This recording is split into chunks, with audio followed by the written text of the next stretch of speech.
Bienvenidos a Lawyers SE. Es un honor para nosotros contar con la presencia el día de hoy de dos prestigiosos y profesionales fundadores del Instituto Iberoamericano de Derecho y Finanzas, como invitados a nuestro canal de YouTube. Nuestros invitados son expertos y profesores en Derecho Societario, Mercado de Valores y Derecho Financiero. Sin más preámbulos, les presento a nuestros invitados del día de hoy. Tenemos el gusto de tener con nosotros al doctor Aurelio Gurrea Martínez. Él es profesor de Gobierno Corporativo, Regulación Financiera y Derecho Concursal Comparado en la Singapore Management University, así como también es investigador del Programa de Sistemas Financieros Internacionales de la Universidad de Harvard. Es abogado, economista y auditor de cuentas, doctor en Derecho, máster en Derecho y Finanzas por la Universidad de Oxford y máster en Derecho y Estudios Legales Internacionales por la Universidad de Stanford. Sus intereses investigadores se centran en el derecho de sociedades, el derecho concursal, el derecho contable, las finanzas corporativas, la regulación financiera y el derecho de mercado de valores, con particular énfasis en el impacto que estas normas pueden suponer para el emprendimiento, la innovación, el acceso al crédito, el desarrollo de los mercados de capitales y el crecimiento económico. Es miembro académico del European Corporate Governance Institute, también de INSOL International y American Law and Economics Association. Tenemos también el gusto de tener la presencia el día de hoy de Osvaldo Santos Dávalos. Él es socio de Santos Burbanos de Lara y profesor de la Universidad San Francisco de Quito. Profesor de Derecho de Sociedades en la Universidad San Francisco de Quito y en la Universidad de Especialidades Espíritu Santo. Es también miembro del Instituto Iberoamericano de Derecho y Finanzas y de la Academia Ecuatoriana de Derecho Societario. Es abogado y economista, máster en Derecho y Finanzas por la Universidad de Oxford. Aurelio y Osvaldo, muchas gracias por aceptar nuestra invitación. Por favor, vamos a dar inicio a la entrevista de hoy. Vamos a empezar con unas pequeñas preguntas referentes al Instituto Iberoamericano de Derecho y Finanzas. Quisiera saber, Aurelio o Osvaldo, cualquiera de los dos que guste responder esta pregunta. ¿Cuándo fue creado este instituto? ¿Cuál es su objetivo? Bueno, primero que nada, muchas gracias por la invitación. Es para mí un gran gusto estar aquí. Y el instituto es relativamente joven. Fue creado en enero de 2015 gracias a la brillante iniciativa de Aurelio. Y aunque me parece que es él quien podrá explicar con mayor detalle cuáles son sus objetivos, podríamos decir que estos son el estudio e investigación de materias relacionadas con la organización empresarial y mercados de capitales, la importación de estudios y tendencias metodológicas extranjeras, la exportación de los trabajos académicos más relevantes y el contacto y colaboración entre profesionales. Esta iniciativa de Aurelio, entonces, ha servido para que la comunidad iberoamericana se cuestione si es que el derecho relativo a la empresa y a los mercados de capitales funciona tan bien como debería funcionar. Muchísimas gracias, Osvaldo. Aurelio, tal vez tú nos puedes contar por quiénes está integrado el instituto y qué actividades están realizando en la actualidad. Sí, muchísimas gracias, Isabel. Nuevamente, al igual que Osvaldo, agradecer a todos la oportunidad de estar aquí presentes con ustedes. Es un honor poder compartir experiencias e impresiones sobre la regulación en Iberoamérica y dar a conocer las labores que hacemos en el instituto. Como comentaba Osvaldo, efectivamente, este ilusionante proyecto comenzó en 2015 y en la actualidad integra a representantes de la mayoría de países de la comunidad iberoamericana, por tanto, tanto de España como de Portugal, como de América Latina, incluso incluyendo economías como, por ejemplo, pudiera ser Cuba, que todavía está en proceso de transición económica, son parte activa del instituto y, de hecho, incluso organizamos uno de nuestros congresos anuales en la ciudad de La Habana. Y efectivamente, como comenta Osvaldo, casi todas las actividades que hacemos tienen por objeto intentar mejorar el debate jurídico en la comunidad iberoamericana con la finalidad última de intentar incentivar la mejora de las leyes y las instituciones tendentes a mejorar la regulación de las organizaciones empresariales y los mercados financieros, porque ello en definitiva será lo que nos lleve a promover emprendimiento, innovación, financiación de empresas y por tanto el crecimiento económico y la mejora del bienestar colectivo en la región. Y para ello consideramos algo que a mí siempre me ha fascinado desde un punto de vista investigador, es cómo se promueve el crecimiento económico de los países, ¿no? Y ahí, pues, resulta especialmente relevante tanto las leyes como las instituciones. En ocasiones, incluso las instituciones con más relevancia que las propias leyes en los libros. Pero claro, en ocasiones se omite lo que hay detrás de las leyes y lo que hay detrás de las instituciones. Cómo piensan los jueces, cómo piensan los reguladores, cómo se hacen las leyes y por qué se llega a promover una ley. Y en ese sentido, algo que incluso en mi propia investigación he puesto de manifiesto, es que detrás de ambos está la calidad del debate académico y la calidad del debate científico y el debate legislativo. Entonces, si no existe un alto debate legislativo y académico detrás de esas leyes, detrás de esas instituciones, necesariamente va a haber leyes e instituciones defectuosas que, por tanto, no contribuyan como deberían al impacto del crecimiento económico y del bienestar general. Por tanto, algo que observamos desde los inicios del instituto fue precisamente, y es algo que algunos habremos podido comprobar en primera persona estudiando fuera, que los trabajos de la comunidad iberoamericana por lo general son irrelevantes en el debate académico, científico a nivel internacional, al menos en el ámbito del derecho. Y lo que incluso es peor, que los trabajos que se realizan a nivel internacional por premios Nobel de Economía, por los profesores de las principales universidades del mundo, ni siquiera en ocasiones se conocen en la comunidad iberoamericana. Entonces, claro, ante tal aislamiento científico y por tanto aislamiento de ideas y propuestas que en definitiva impacten en el bienestar de los ciudadanos, creímos relevante la puesta en marcha de este ilusionante proyecto con el que en definitiva intentamos ayudar a la economía de nuestros países. Excelente, Aurelio. Muchísimas gracias por tu respuesta. Quisiéramos saber y quisiéramos que cuentes a todas las personas que están viendo esta entrevista, ¿cuántos miembros tiene el instituto en la actualidad, Aurelio? Sí, pues el instituto se organiza a través de comités o coordinaciones nacionales, a través de grupos de expertos por materias relacionadas precisamente en esa intersección del derecho y las finanzas. Tiene también investigadores asociados, que normalmente son jóvenes investigadores talentuosos que intentamos identificar de toda la comunidad iberoamericana al objeto de intentar impulsar su carrera profesional, su carrera académica y dejar a conocer a toda la comunidad internacional los trabajos que realizan. Y luego también tenemos miembros asociados al instituto, ¿no? Entre todos, ahora mismo estamos en unos 100 miembros, que es una cifra que consideramos bastante, digamos, apropiada, porque somos una organización relativamente, o que pretendemos ser relativamente limitada, en el sentido de que, sobre todo, lo que son los grupos de expertos y los investigadores asociados son personas que, primero, para ser miembros, son nominadas, luego, después, nominadas pasan a un comité interno en las que evalúan sus candidaturas, pero en total diría que sí, en torno a 100 personas. Perfecto, muchísimas gracias. Quisiera preguntarte si es que hasta la actualidad han realizado alguna actividad ya en Ecuador. Sí, efectivamente, hemos realizado, de hecho, 2 actividades importantes en Ecuador. Una fue la celebración de uno de nuestros congresos anuales, que tuvo lugar en la ciudad de Guayaquil, y además con una presencia, si no recuerdo mal, de más de 250 personas. Y la segunda actividad importante relacionada precisamente con el Congreso de Guayaquil fue la presentación de una propuesta de reforma societaria que elaboramos desde el instituto. De hecho, una propuesta de reforma societaria que anunciamos, se me olvidaba, un tercer evento en Ecuador, que anunciamos durante unas jornadas en cuando tuvimos constancia del instituto que Ecuador se encontraba planeando una reforma societaria.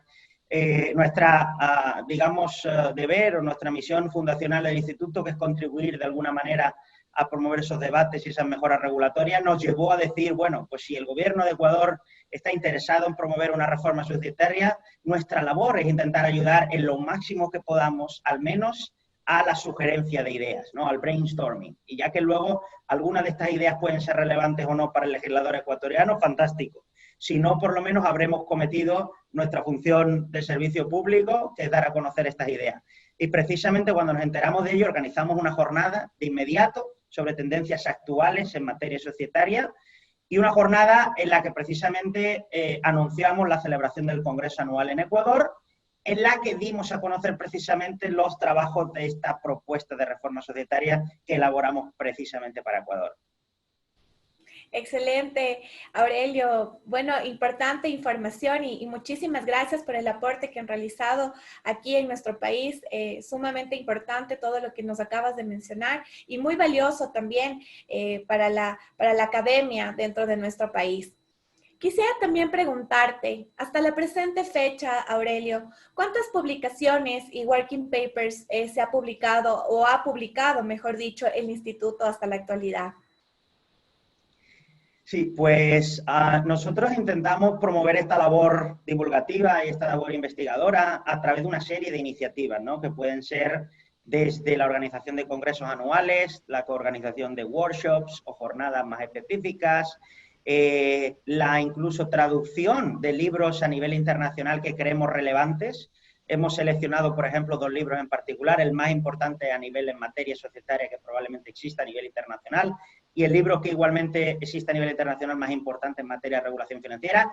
Ambos libros han sido traducidos, uno de ellos estará en el mercado a finales de este año, de principio de regulación financiera. El próximo probablemente estará en el mercado a comienzos del próximo año, del 2021. Pero además de estas digamos, divulgaciones, también elaboramos nuestros propios trabajos académicos, nuestros propios trabajos de investigación, entre ellos los working papers que comentas. Hasta la fecha hemos publicado casi 30 trabajos de investigación, casi 30 working papers, entre los que se incluyen también un ebook de contabilidad para juristas, por ejemplo, y entre los que se incluyen documentos de política regulatoria y documentos tendentes a promover mejoras regulatorias en los países. Uno se realizó, por ejemplo, para mejorar la regulación de insolvencia en España y otro precisamente ha sido el trabajo que promueve una reforma societaria en Ecuador. Y además de estas publicaciones de working papers, también tenemos un blog en nuestra web, derechoyfinanzas.org, en el que publicamos resúmenes de trabajos relevantes a nivel internacional, reformas legislativas que tienen lugar en la Comunidad Iberoamericana u opiniones que de alguna manera también puedan ayudar a mejorar la calidad del debate académico y científico. Por tanto, en realidad nuestra labor divulgativa se lleva a cabo a través de toda esta variedad de publicaciones y trabajos. Excelente, Aurelio. Realmente importante todo el trabajo que el Instituto Iberoamericano de Derecho y Finanzas ha venido realizando.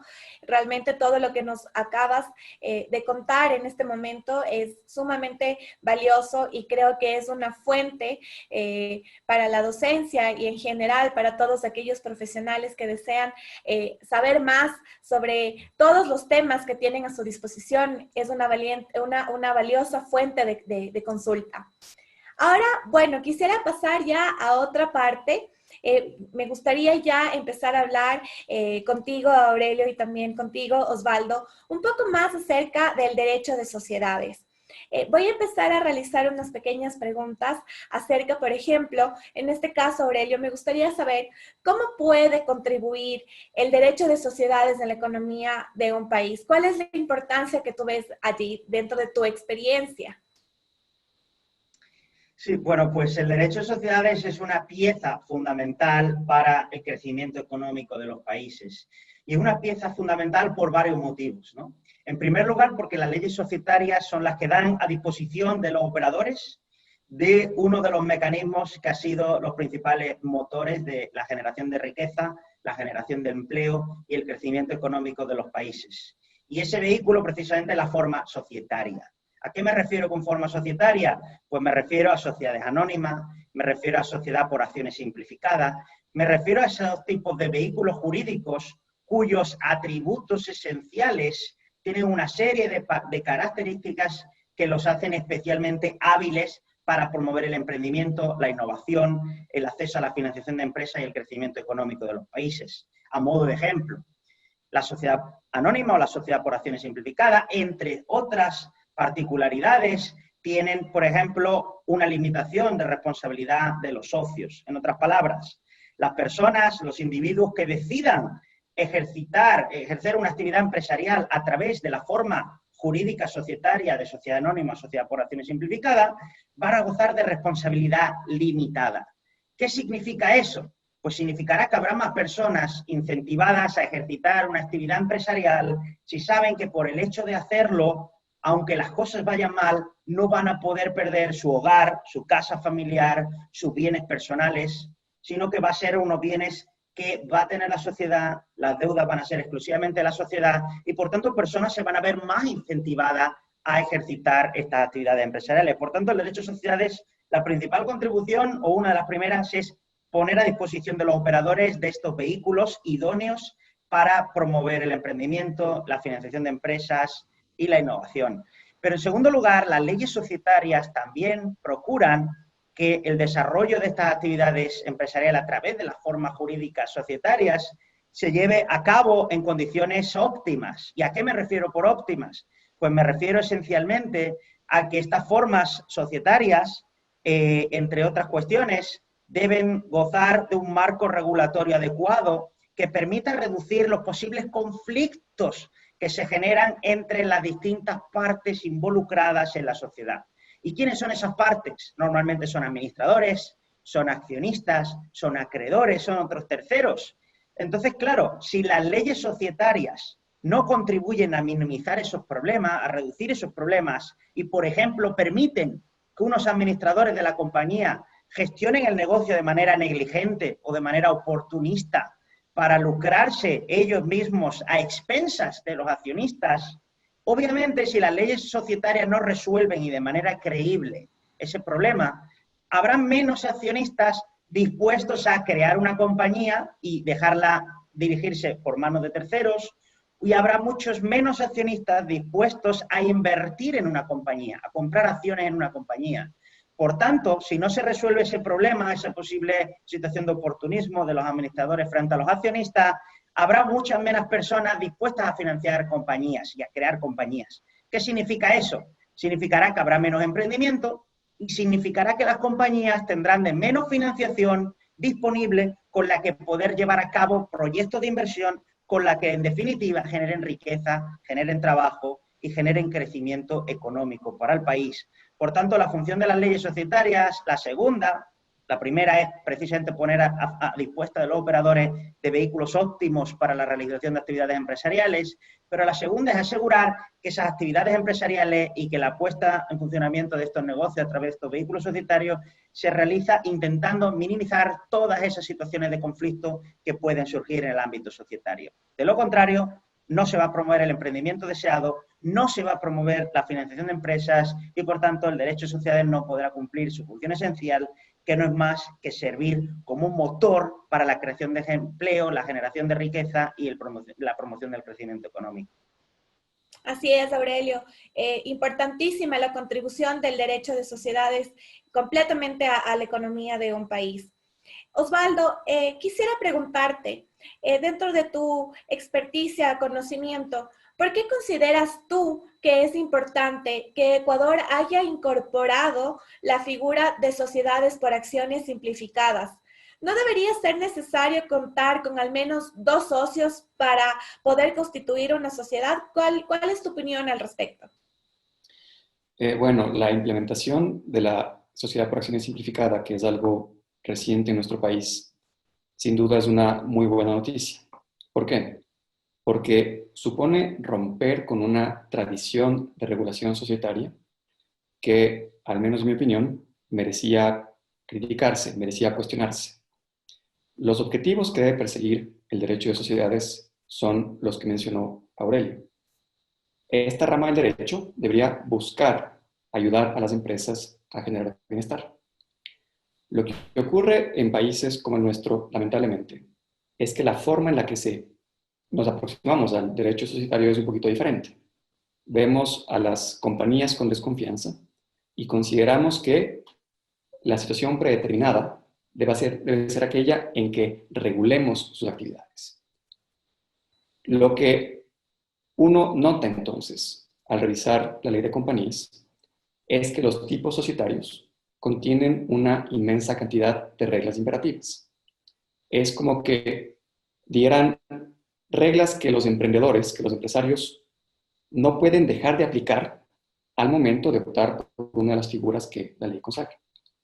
La ventaja principal que trae consigo, entonces, la sociedad por acciones simplificada es que da mayor cabida a que sean los emprendedores, a que sean quienes crean estas sociedades, los que configuren las reglas que las van a regir. Y además, podemos decir que esta sociedad se caracteriza por requerir menores formalismos para crearse.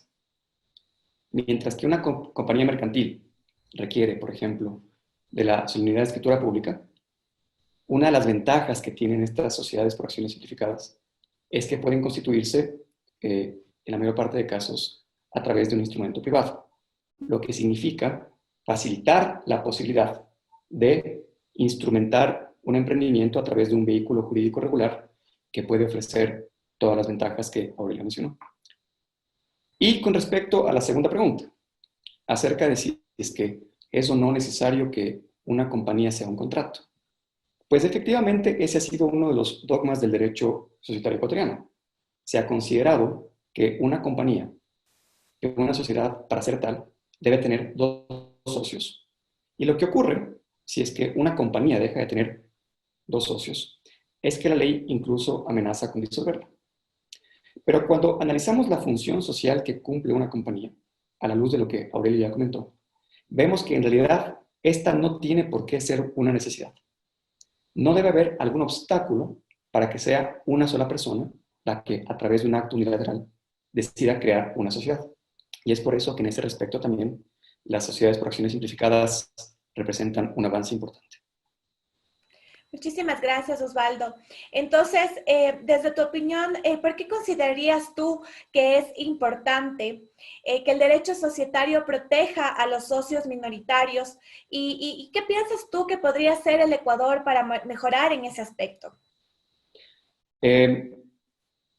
Definitivamente, proteger a los accionistas minoritarios tiene que ser una de las prioridades del derecho societario. ¿Por qué? Porque si es que yo voy a invertir en un negocio y sé que estoy a la merced de lo que haga el accionista mayoritario, mis incentivos para invertir, para poner mi dinero en ese negocio, van a ser menores. ¿Qué es lo que ha ocurrido tradicionalmente con el derecho societario en Ecuador? Que no nos hemos planteado seriamente la pregunta de cuál tiene que ser su razón de ser. Entonces, nunca ha estado, creo yo, claramente delimitado el objetivo de proteger al accionista minoritario.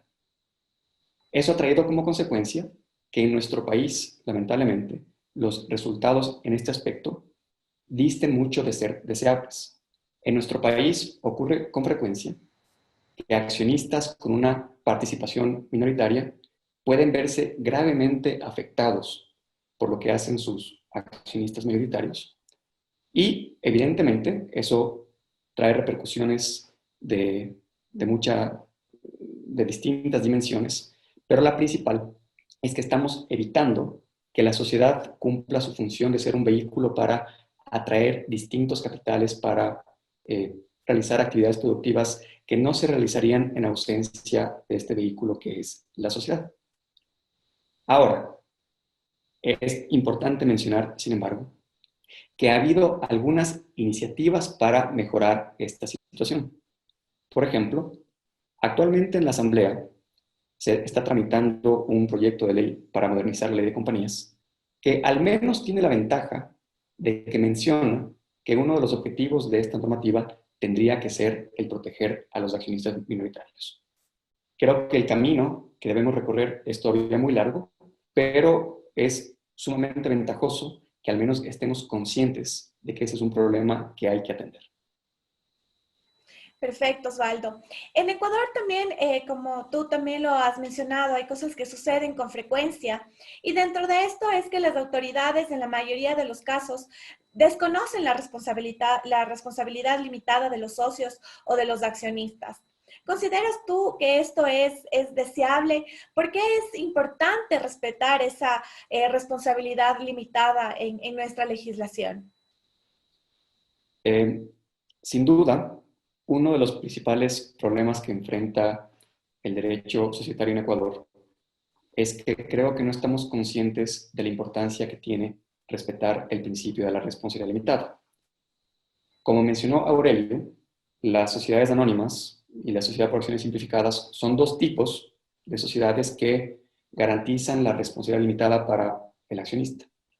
¿Y cuál es la ventaja, en resumen? Que si es que yo invierto en una sociedad por acciones simplificada, en principio yo sé que no puedo perder más que el monto que aporté, pero el potencial que tengo para ganar es ilimitado. ¿Por qué entonces es tan beneficiosa la responsabilidad limitada? Esencialmente porque me incentiva a tomar decisiones que pueden generar valor, que pueden generar bienestar. Si es que no fuera por este principio, muchas de las mayores compañías del mundo sencillamente no existirían. ¿Qué es lo que pasa en nuestro país?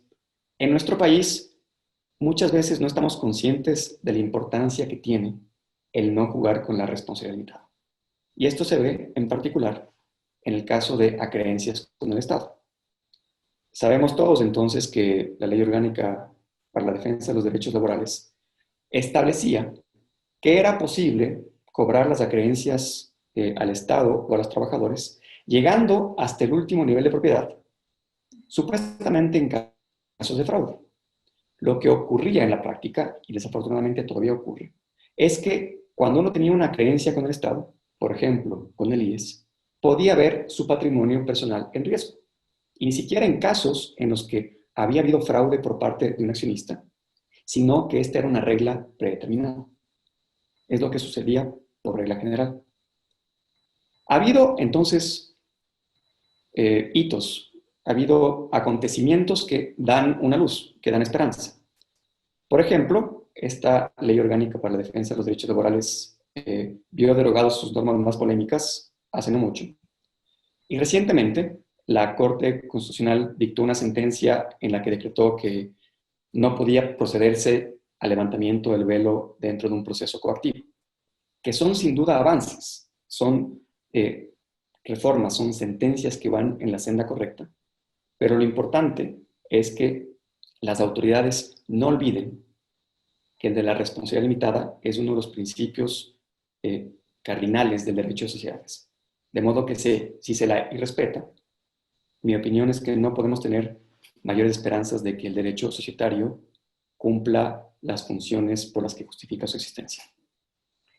Entendiéndose de esa manera, Osvaldo, tú has hecho referencia a las autoridades como tal, quienes son los responsables de poder regular y legislar esta clase de actuaciones. Dentro de esto y dentro de tu opinión, ¿consideras tú que sería necesario que existan jueces especializados en materia societaria aquí en el país? Preliminarmente, sí, creo que sería muy necesario, porque desafortunadamente el estado de litigio societario no es tan sofisticado como debería ser. Lo que se ve en otros países que tienen sistemas societarios saludables, bien desarrollados, es que las controversias de esta índole son resueltas por jueces muy especializados y muy conocedores. En nuestro país eso no ocurre. Entonces, sin duda, sí creo que es una reforma que habría que contemplar, pero evidentemente, siendo un tema tan delicado, el diablo estaría en los detalles. Está bien, Osvaldo, claro, sería algo muy innovador entonces que se podría sugerir, pero como tú lo dices, al ser un tema delicado, pues podríamos ver a futuro qué es lo que sucede. Muchísimas gracias, Osvaldo. Aurelio, quisiera que tú, por favor, nos podrías explicar qué debe hacer entonces el derecho societario para regular o al regular las relaciones de la compañía con sus administradores. ¿Cuáles son los aspectos fundamentales que tiene que regular el derecho societario en estas relaciones? Sí, pues efectivamente el derecho de sociedades, como comentaba, intenta resolver tres grandes tipos de problemas, ¿no? El primer grupo de problemas son aquellos que se generan entre los administradores y los accionistas. El segundo grupo de problemas son aquellos que se generan entre los propios accionistas, es decir, el mayoritario, que como comentaba Osvaldo, abusa del minoritario, el minoritario, que también puede abusar en ocasiones del mayoritario, o las situaciones de bloqueo societario que en ocasiones se producen entre socios con la misma participación, bastante comunes, por ejemplo, en sociedades familiares, muy típicas en países como Ecuador. Y el tercer grupo de problemas que debe solventar el derecho de sociedades son aquellos que se producen entre la sociedad y posibles terceros, principalmente acreedores. Como comentaba Osvaldo, el gran problema de las sociedades, por ejemplo, ecuatorianas, está en el segundo tipo de problemas. Los potenciales abusos de mayoritarios a minoritarios, las potenciales situaciones de bloqueo. El problema es que el derecho societario de Ecuador, como el de la mayoría de países del mundo, se inspiró en unas reglas societarias que principalmente tendían a solventar el primer grupo de problemas, los de los administradores y los de los accionistas. Y eso se ve muy nítidamente, sobre todo en las normas de gobierno corporativo, que recientemente, de hecho, se están implementando en Ecuador, pero algunas que se han implementado a nivel internacional. El gobierno corporativo surge principalmente en Reino Unido, y en Reino Unido, si observamos los mercados de capitales de las grandes compañías, si observamos la estructura de capital de estas grandes compañías, podemos ver que casi todos los accionistas de estas compañías en los años 60, 70, 80, 90, eran accionistas pequeños. O sea, accionistas, pequeños me refiero minoritarios, porque muchos eran inversores institucionales. Pero aunque sean inversores sofisticados institucionales, no dejan de ser minoritarios. Entonces, ¿qué ocurría? Había un problema en el que los administradores podrían abusar de esa situación de poder que tienen respecto a unos accionistas minoritarios, porque estos accionistas minoritarios no tienen el poder de coordinarse y de monitorear estrechamente a los administradores, ejercitar acciones contra ellos, etc. Entonces, el derecho inglés, en particular, empezó a centrarse en esos problemas de intentar ayudar a que los administradores no abusen de su posición en perjuicio de los minoritarios. El problema es que esa misma lógica se adoptó en Europa continental, se adoptó en América Latina, se adoptó en Asia, cuando el gran problema en Asia, en América Latina o en Europa continental, no es que el administrador de la compañía abuse de los accionistas, no. El problema es que normalmente en América Latina, en Europa o en Asia, los administradores de la compañía son los propios accionistas de control o personas próximas a ellas. Por tanto, no es que los administradores abusen de los accionistas, es que el administrador, normalmente socio de control o persona próxima a ella, abuse y utilice la compañía para sus propios fines personales, los de su grupo empresarial, los de su familia, y no para los intereses colectivos de la compañía en su conjunto, incluyendo los intereses de los minoritarios. Entonces, me gustaría comenzar por enfatizar que el principal problema de sociedades, como comentaba Osvaldo, precisamente es este segundo grupo. Pero respecto al primero, por supuesto que también es relevante, porque en definitiva uno de los atributos también esenciales de las sociedades mercantiles, sobre todo las sociedades como la SAS o como la sociedad anónima, es la delegación de poder y por tanto la centralización de la toma de decisiones en una junta directiva, en un directorio, en un grupo de administradores, sobre todo en el ámbito de las grandes sociedades, y eso puede dar lugar a situaciones de oportunismo, porque los accionistas no saben el mismo nivel de información que los administradores, y porque además la sociedad por definición es un contrato incompleto en el que no se pueden prever ni pactar todas las eventualidades que surgen en el ámbito societario. Entonces la gran pregunta es cómo solventar estos problemas de que el contrato sea incompleto por definición y por tanto los propios estatutos de la compañía no puedan prever todas las eventualidades. Pues bien, estos problemas se solventan a través de dos tipos de reglas, las que podemos denominar reglas de zanahoria o las que podemos denominar reglas del palo, ¿no? Del stick. Las reglas de zanahoria son decirle, oiga, usted administrador, si usted se comporta bien, usted, su retribución va a estar basada en parte en los rendimientos de la compañía, en el valor de la compañía. Por tanto, mis intereses los voy a alinear con los suyos. Entonces, son estrategias que se diseñan para precisamente alinear los intereses de administrador y accionista a través de la zanahoria. Pero luego están los del palo. De decir, bueno, usted administrador tiene un deber de diligencia con la compañía. Y usted tiene un deber de lealtad que no puede anteponer sus intereses personales, los de su grupo empresarial o los de su familia, respecto a los bienes a los intereses de la compañía en su conjunto. Por tanto, si usted incumple estos deberes de diligencia, estos deberes de lealtad, usted se va a ver expuesto a posibles sanciones, a posibles responsabilidades. Entonces, la amenaza de esta sanción va a ser lo que incentive ex ante que esos administradores se comporten bien. Ahora bien, aquí quiero enfatizar, el hecho de que exista o no una amenaza creíble va a depender de que las instituciones encargadas de realizar el cumplimiento de las normas existan, va a depender de que den una respuesta contundente, una respuesta clara, una respuesta rápida, una respuesta predecible, porque si eso no ocurre, esa amenaza no va a ser creíble. Y si la amenaza no es creíble, los accionistas van a estar desconfiados de delegar sus recursos financieros a las compañías para que sean administrados por otros. Y por tanto nos vemos en el problema de que el derecho de sociedades no estará contribuyendo a su misión principal, que es la de facilitar el emprendimiento, la financiación de empresas, con el objetivo último de promover riqueza, trabajo y bienestar social. Por tanto, es muy importante no solo prever los mecanismos legales para solventar esos problemas, sino los mecanismos institucionales para garantizar que en el caso de incumplimiento esos problemas se resuelven de manera ágil, de manera rápida, de manera predecible y dando certidumbre jurídica a los operadores. Muchísimas gracias, Aurelio. Sin duda, valiosísima información sobre este importante aspecto. Osvaldo, sin duda alguna, podríamos decir también que el régimen de disolución y liquidación de las compañías es también de suma importancia dentro de nuestra legislación. ¿Qué consideras tú que podría mejorar dentro de este régimen, dentro de nuestra ley de compañías?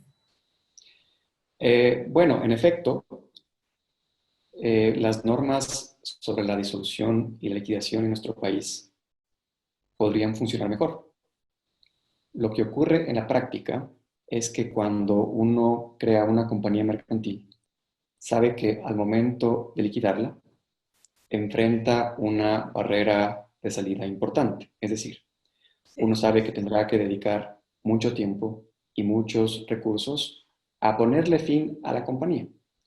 Y en principio, si es que lo que nos interesa es asignar y manejar los recursos de la manera más eficiente posible, lo que nos gustaría es que estos procesos de disolución, liquidación y cancelación se hagan de la manera más eficiente posible. Debemos reconocer, sin embargo, que ha habido reformas legislativas que han buscado que estos trámites de disolución y liquidación se vuelvan más eficientes. Hubo, por ejemplo, una reforma en octubre de 2018 que puede ser muy favorable. Y actualmente, en este proyecto de ley que mencioné, que es la Ley para la Modernización de la Ley de Compañías, existen ciertas figuras, como por ejemplo la de la cesión total de activos y pasivos de una compañía en liquidación, que podrían ayudar a que el trámite se realice de manera más expedita.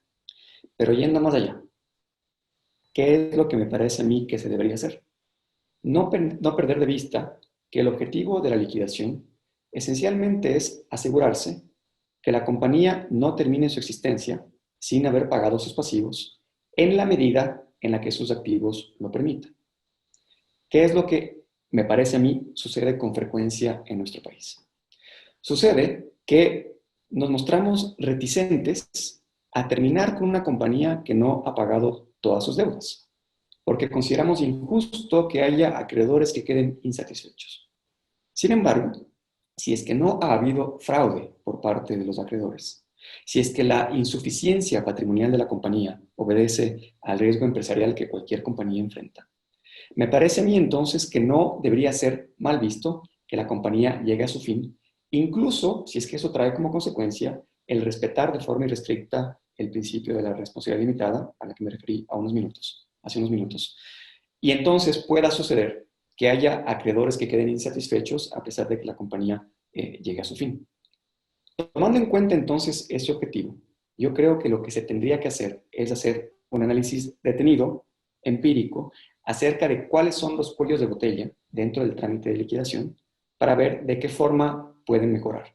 Pero me parece a mí que es altamente probable que el espacio de mejora sea todavía muy grande sin perjuicio de estas iniciativas legislativas que mencioné. Claro que sí, Osvaldo. Esperemos entonces que estos procesos a los cuales tú acabas de hacer referencia puedan también transformarse en procesos más ágiles, que también faciliten entonces a las personas que acceden a la constitución de una compañía o acceden a este nuevo procedimiento a través de las SAS, también puedan saber que a futuro van a tener un proceso de disolución, liquidación y cancelación mucho más ágil que el que existe en la actualidad. Con base en su experiencia, Osvaldo y Aurelio, a mí me gustaría conocer también qué opinión tienen ustedes acerca de los órganos de control societario y de mercado de valores que existen en el Ecuador. En este caso, estaríamos haciendo referencia específica a la Superintendencia de Compañías, Valores y Seguros. Bueno, yo creo que en justicia debemos mencionar que últimamente la superintendencia ha tenido iniciativas muy importantes para mejorar el derecho societario. Entonces, la labor que se ha hecho, por ejemplo, para difundir las bondades y las ventajas de la sociedad por acción simplificada, fueron muy bienvenidas. Es más, tuvieron el acierto de invitar a Aurelio a un evento internacional que tuvo una acogida muy grande y que permitió dar a conocer al público las ventajas de este nuevo modelo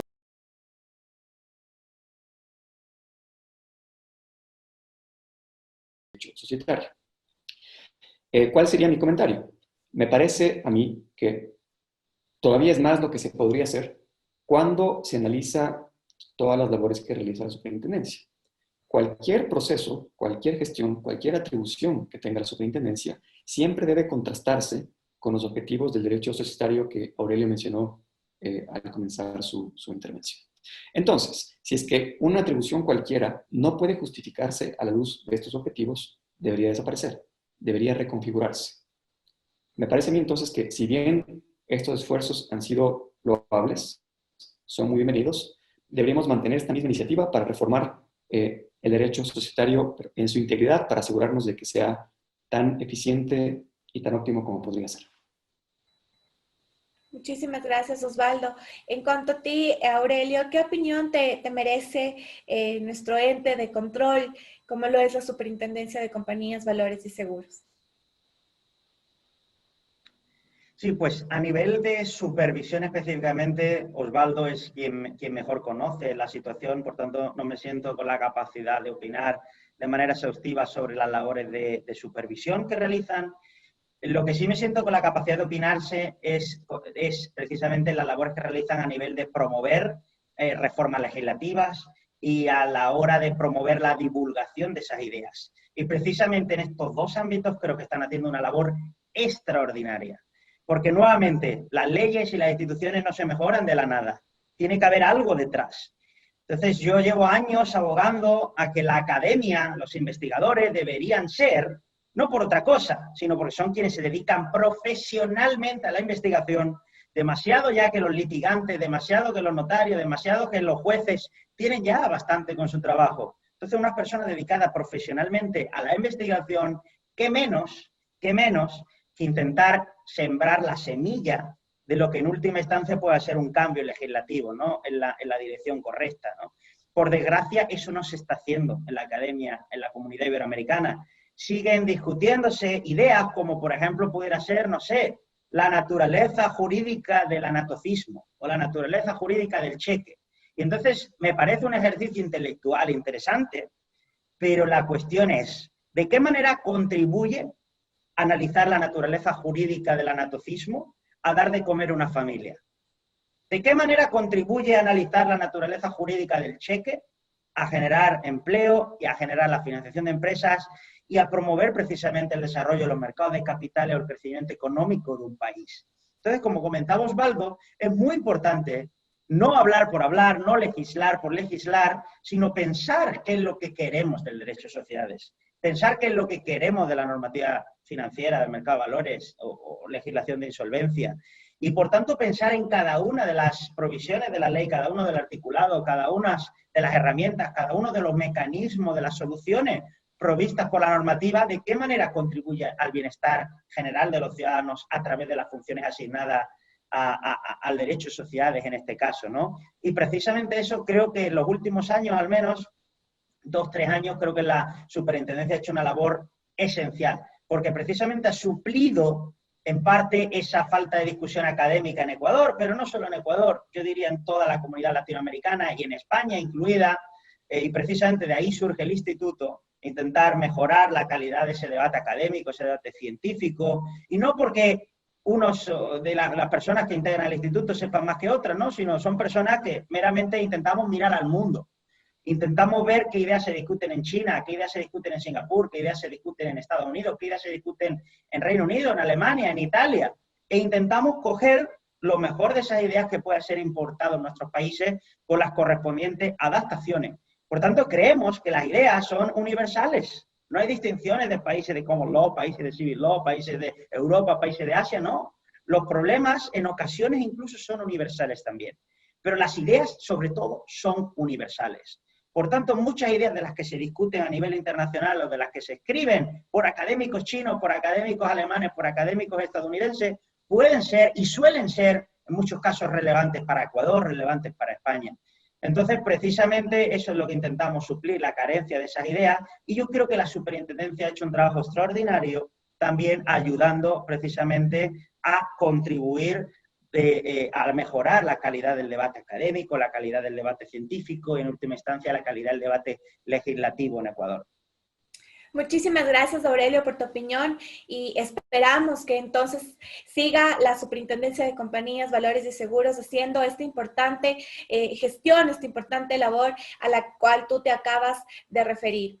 Pasando un poquito más ya acerca de los mercados de valores, me gustaría saber, Osvaldo, dentro de tu opinión, ¿debería importar que Ecuador fomente el crecimiento de su mercado de valores? ¿Por qué crees tú que, si es que siendo afirmativa tu respuesta, debería hacerlo así? ¿Por qué se debería fomentar el crecimiento en el mercado de valores? Bueno, me parece que sin duda este debería ser un objetivo de política pública, porque a la larga los mercados de valores cumplen la función de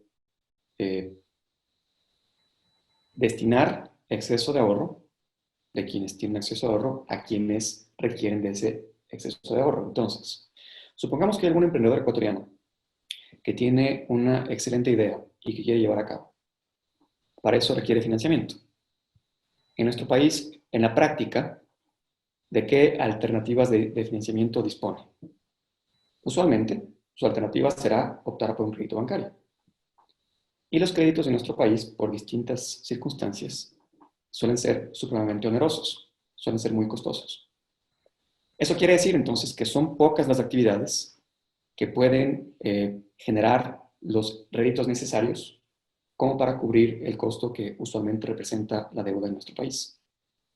¿Qué ocurriría si es que contáramos con un mercado de valores funcional, eficiente? Los emprendedores sabrían que tienen la opción de financiarse a través del público.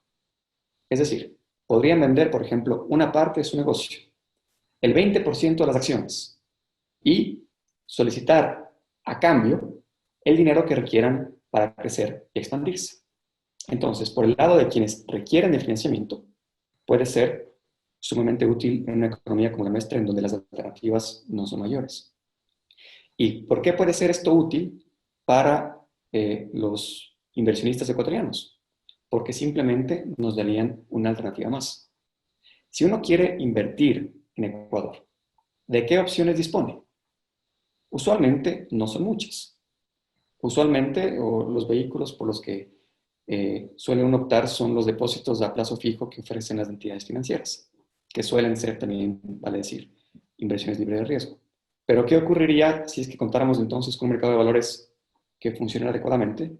Que estaríamos ampliando el espectro de alternativas a disposición de las personas con exceso de recursos y a la vez contribuyendo al crecimiento de la economía. La función que pueden cumplir los mercados de valores entonces es sin duda muy deseable. Su contribución para el bienestar social puede ser muy grande. Por supuesto que sí, Osvaldo. Aurelio, dentro de tu conocimiento, tu experticia, tu investigación en toda la parte del derecho comparado, de los mercados de valores en general, ¿cuál consideras tú que es la diferencia de los mercados de valores ecuatoriano comparado, por ejemplo, con otros modelos como el colombiano o el peruano, que sí son más grandes y atractivos? Bien, pues ahí en primer lugar quisiera enfatizar nuevamente sobre el rol y la importancia de las instituciones. En ocasiones se argumenta que no hay cultura de, por ejemplo, invertir en el mercado de valores en Ecuador. Lo mismo escucho yo en Asia. No hay cultura de emprendimiento, no hay cultura de innovación. Y lo que yo también me pregunto en mi propia investigación ¿es realmente la cultura? Es decir, el ecuatoriano que, por ejemplo, viaja a Silicon Valley y allí sí que levanta financiación y allí sí que emprende, intuyo que tiene la misma cultura, es la misma persona, la misma educación, los mismos valores. ¿Por qué la persona, en cambio, en Silicon Valley, por ejemplo, tiene un espíritu más emprendedor? ¿Es porque le cambia el espíritu al respirar el aire de Palo Alto que no existe en el aire de Quito, por ejemplo? No, definitivamente no lo creo. ¿O por qué también, como escuchaba una vez a otro compañero hablar, creo que fue en el caso de Perú, decía, se quejaba de que sus compatriotas peruanos no respetaban las normas de tráfico, pero luego cruzaban la frontera de Estados Unidos y ahí sí que todo el mundo la respetaba, ¿no? Entonces, ¿o por qué, por ejemplo, la corrupción se prohíbe en todos los países que conozco? No conozco un solo país a nivel internacional en el que la ley diga, ah, sí, está muy bien, la corrupción, se permite dar, digamos, la mordida, ¿no?, con las autoridades públicas. No, no conozco ningún país que lo permita.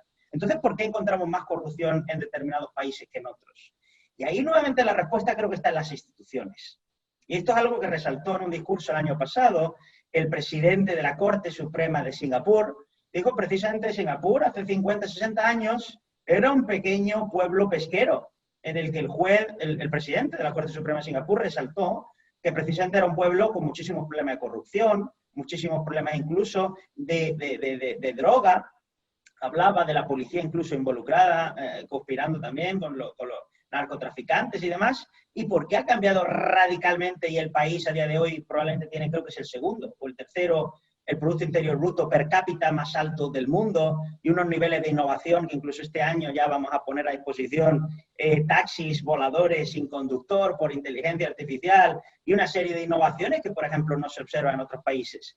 Y es precisamente por la política, entre otras cosas, de corrupción cero, es precisamente por la calidad de las instituciones, por la calidad del sistema judicial, por la calidad del propio gobierno, los representantes que tenemos del gobierno. ¿A quién nombra como ministro de Justicia? Pues hacen un chequeo de quién es la persona más visionaria y más preparada en todo el sector, y a esa persona la intentan contratar como si fueran un headhunter para dirigir la política del país en materia regulatoria y en materia de innovación. Máxime teniendo en cuenta que Singapur no tiene la suerte de Ecuador, de tener, por ejemplo, muchísimos recursos naturales.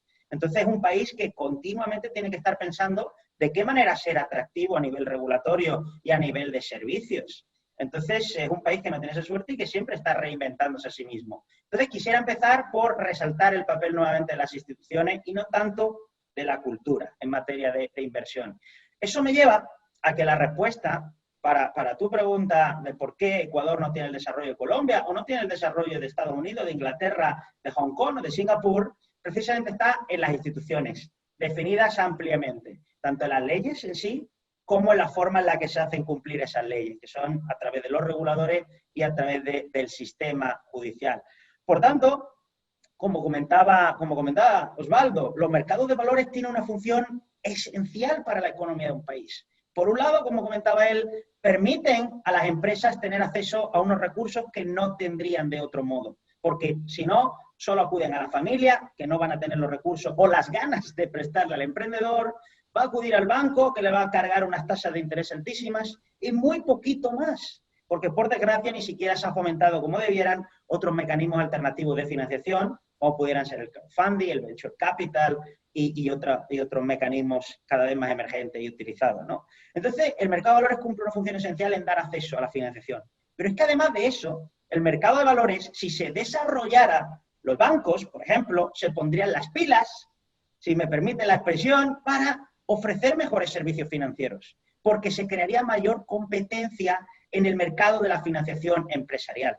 Por tanto, promover el desarrollo del mercado de valores no es solo dar una alternativa más a las empresas, es incentivar la competencia en el mercado de la financiación empresarial, mejorando la calidad y el tipo de servicios actualmente ofrecidos por otras entidades, como pudieran ser en este caso los bancos, o como pudieran ser los venture capitalists o cualquier otro. Pero es que además de eso, si se desarrollara el mercado de valores, también se crearía una cultura que precisamente a lo mejor los ahorradores ecuatorianos dirían, bueno, en vez de tener mi dinero rindiendo al 1% o al 2% en un banco, lo voy a tener rindiendo al 8% en el mercado de valores. Y conozco historias incluso personales, personas próximas a mí. Uno de mis mentores fue comisionado de la Comisión del Mercado de Valores de Estados Unidos, y él comenta siempre, lo comentó cuando juró el cargo ante el Senado de Estados Unidos, de que él precisamente ha podido estudiar, viniendo de orígenes humildes, porque sus padres invirtieron en el mercado de valores, y el invertir en el mercado de valores precisamente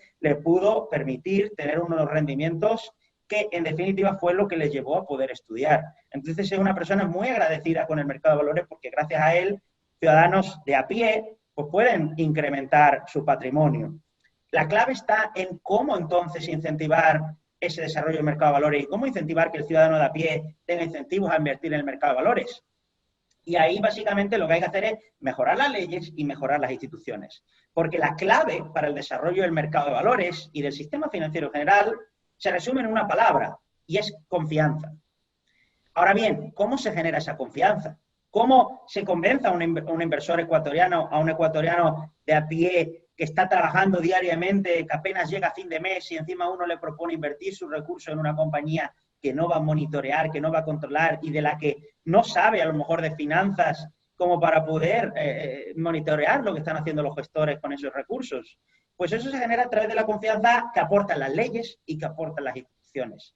Por tanto, la principal diferencia entre Ecuador y Singapur, o entre Ecuador y Estados Unidos, entre Ecuador e incluso Colombia, son precisamente buenas leyes que intenten proteger de manera efectiva a esos ahorradores minoritarios. Nuevamente resalto aquí el papel de proteger a los accionistas minoritarios frente a potenciales abusos de administradores, frente a potenciales abusos de los accionistas de control tan comunes en compañías ecuatorianas, pero en general latinas y europeas y asiáticas, y por tanto protegerlo no solo a través de leyes, sino además de instituciones. Necesitamos reguladores independientes, necesitamos reguladores supervisores sofisticados, necesitamos jueces sofisticados capaces de ver los problemas, capaces de dar respuesta, porque si no tenemos esos, digamos, jueces y reguladores independientes y sofisticados, la amenaza de sanción, la amenaza de detección de esas conductas oportunistas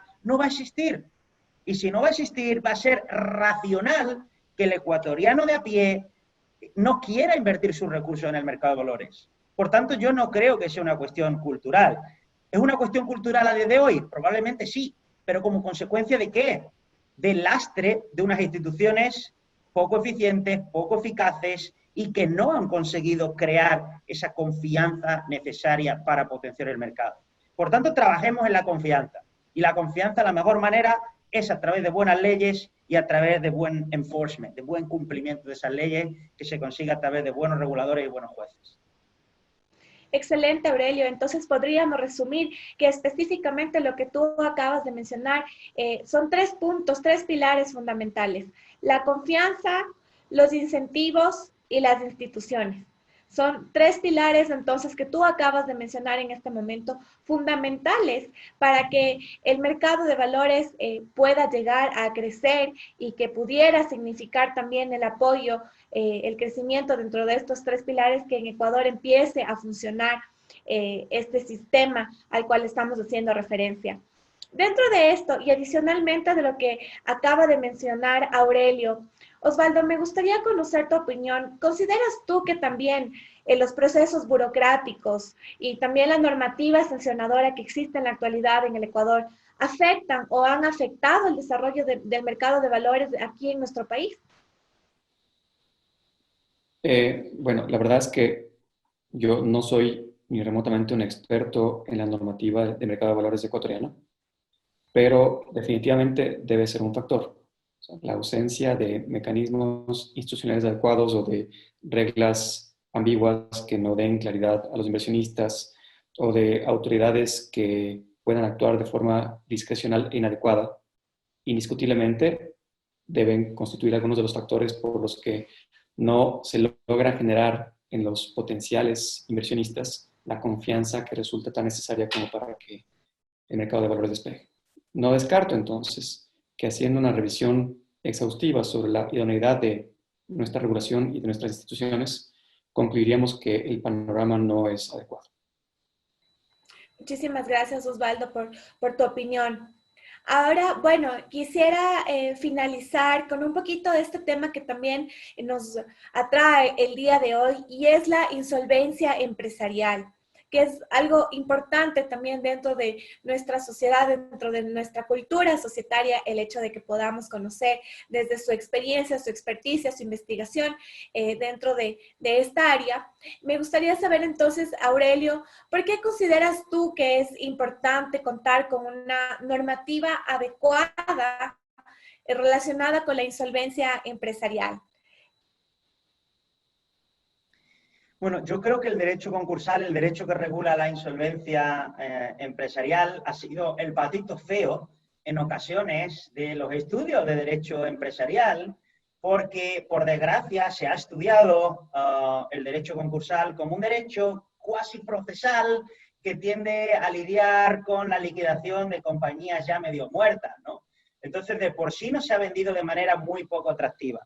Y los que han tenido el atrevimiento de meterse en materia sustancial de derecho concursal, lo han hecho de una perspectiva del siglo XIV, en el que ya en el medievo italiano hablaban del estigma, hablaban de la par condicio creditorum y de todos estos principios que han hecho de por sí que se hunda el atractivo del derecho de la insolvencia. Yo siempre comento al inicio de mi curso de Derecho de Insolvencia en Singapur que el derecho de la insolvencia es una de las áreas más importantes para la creación de un ecosistema de emprendimiento.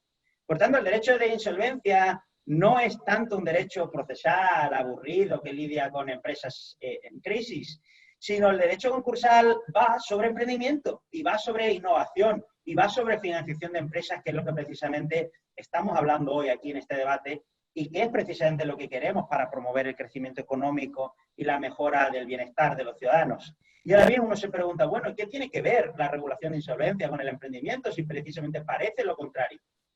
Y yo ahí le comento también lo que suelo comentarle a mis alumnos, que es, ¿cuál es la mejor forma de evitar la insolvencia?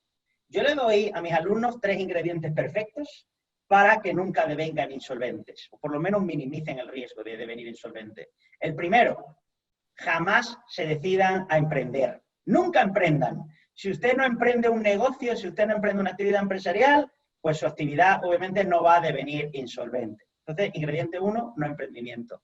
Ingrediente 2, nunca tome dinero prestado. Por definición, insolvencia implica imposibilidad de pago a los acreedores. Si usted no tiene acreedores, no tiene deudas, no tiene acreedores. Si no tiene acreedores, no puede ser insolvente. Puede tener un negocio poco competitivo, puede tener un negocio poco viable, pero no puede devenir insolvente. Y el tercer ingrediente es, bueno, si usted al final se anima a emprender y se anima a tomar dinero prestado, intente no asumir riesgo ninguno. Entonces, ¿qué ocurre? Con el primer ingrediente estamos destruyendo el emprendimiento del país y, por tanto, la posibilidad de generar empleo, riqueza y bienestar para los ciudadanos. Con el segundo ingrediente estamos destruyendo la capacidad de las empresas para obtener financiación. Porque si decimos que la deuda es mala y, por tanto, incentivamos que solo a través del capital social, a través del equity, se puedan financiar las compañías, estamos reduciendo las posibilidades a la mitad o menos. Por tanto, eso significa que empresas, en vez de levantar 100 millones, van a poder levantar solo 50 millones de financiación. Lo que significa que en vez de poder crear 40 empleos, van a generar solo 20. Lo que implica, por tanto, que el crecimiento de los países se va a ver notablemente reducido. Y después, si a través de reducir los niveles de riesgo, en definitiva, queremos evitar la situación de insolvencia, el no asumir riesgo ninguno al final nos lleva a destruir el país nuevamente desde el punto de vista de la innovación. Es decir, hoy lo que nos parece tan natural como estar teniendo esta conversación aquí de manera electrónica virtual entre Ecuador y Singapur, o el poder volar como podemos volar de un país a otro con los aviones, o el poder disfrutar de Google, de Microsoft, de estas computadoras tan fabulosas que nos permiten estar hoy aquí teniendo esta conversación tan agradable. Todo ha sido gracias a que alguien en un momento dado de la historia tuvo la loca idea de decir, creo que se puede crear una especie de pájaro mecánico que nos lleve de América Latina a Europa. Creo que se puede crear una tecnología que nos permita algo que en otros siglos podría considerarse brujería, que es poder vernos de manera instantánea, ¿no? Como estamos haciendo ahora a través de esta plataforma.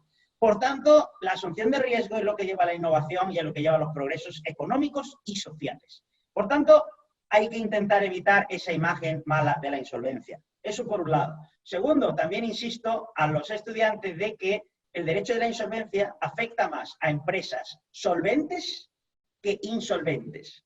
Y quiero destacar este punto, porque también es algo que no se ha hecho en los estudios tradicionales de derecho concursal de los países, por ejemplo, de la Comunidad Iberoamericana, todavía inspirados en esos modelos italianos de siglos pasados, ¿no? ¿Por qué el derecho de la insolvencia afecta más a empresas solventes que insolventes? Nuevamente, como le comento siempre a mis alumnos, el hecho de que se promulgue una ley de insolvencia de manera inmediata va a impactar en el comportamiento de los operadores económicos del país. ¿Por qué? Porque si yo establezco por ley que en el caso de devenir insolvente, un banco, por ejemplo, no va a cobrar nada, o va a cobrar el último, o va a cobrar junto con otros acreedores de menor rango, pues automáticamente el banco va a decir, ah, sí, pues una de dos, o no presto, o presto más caro, asumiendo que en el caso de que usted devenga insolvente, yo no voy a cobrar nada. ¿O qué ocurre si, por ejemplo, el sistema es muy ineficiente, que es lo que pasa, por ejemplo, en Ecuador y en otros países de la región? ¿Y por qué es muy ineficiente? Los acreedores no van a recuperar un 80, un 90, un 40, un 50% de su crédito, sino solo un 5%, porque el procedimiento ha comenzado, se ha dilatado durante años y al final, cuando va a haber algo para el reparto, no hay prácticamente nada. Los pocos activos que había se han destruido. Entonces, ¿qué ocurre? Si los acreedores no cobran nada, lo que van a hacer desde un punto de vista ex ante es descontar ese riesgo.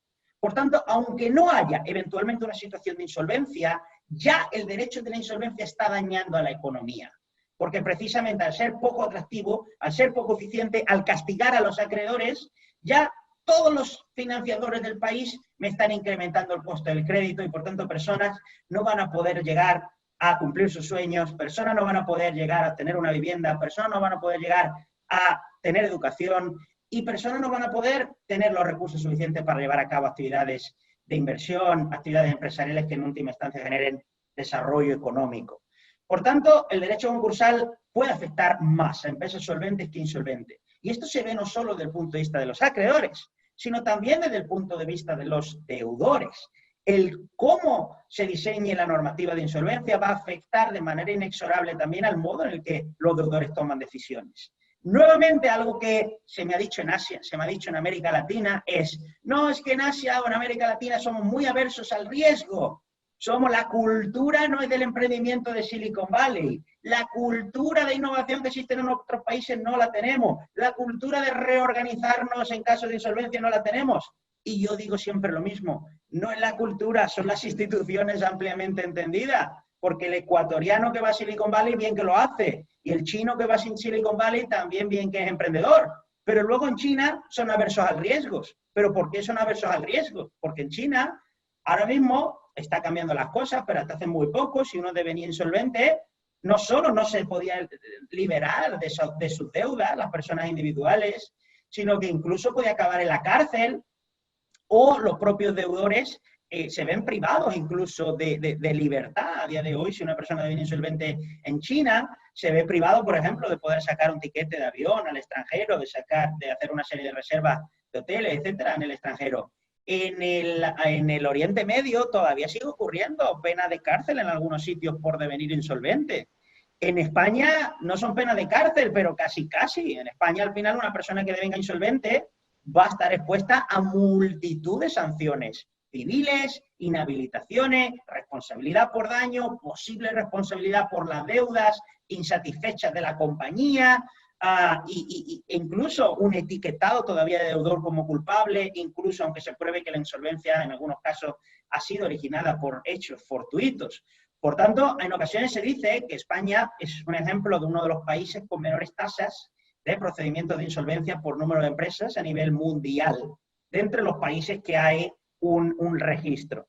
Y ahí se ha dicho que el motivo que ocasiona que España sea un país con tan pocos procedimientos de insolvencia a nivel relativo es por la falta de cultura concursal, la falta de cultura de insolvencia, de emprendimiento de los empresarios, ¿no? Que ven el procedimiento de insolvencia como algo malo.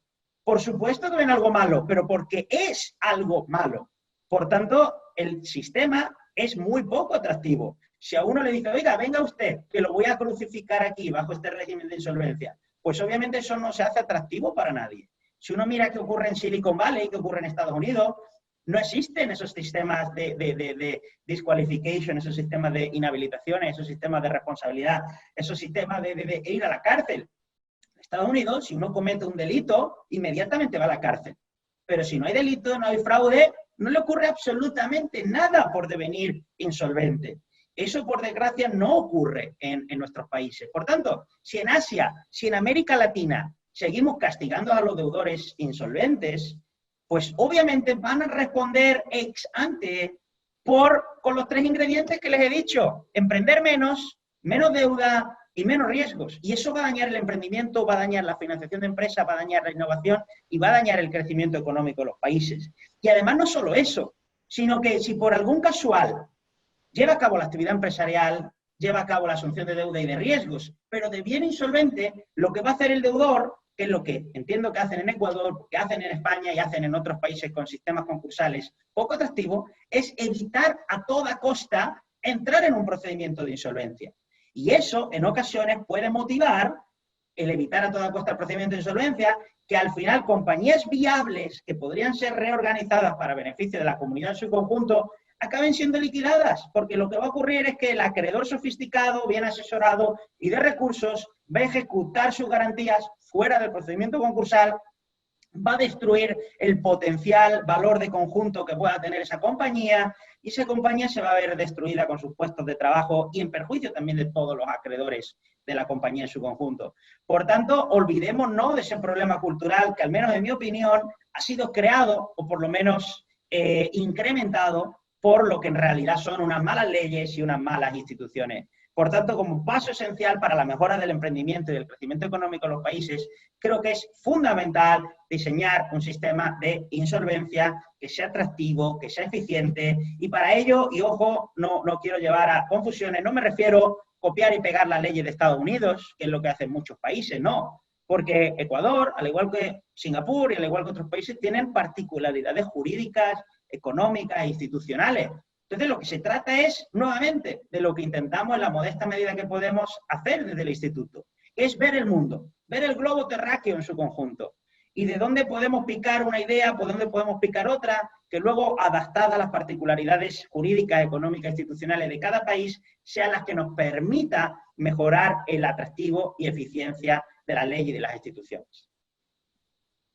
Por supuesto que sí. Muchísimas gracias, Aurelio, por toda la información que nos acabas de transmitir en este momento, muy valiosa para tomarla en consideración, para reformar también nuestra legislación al respecto.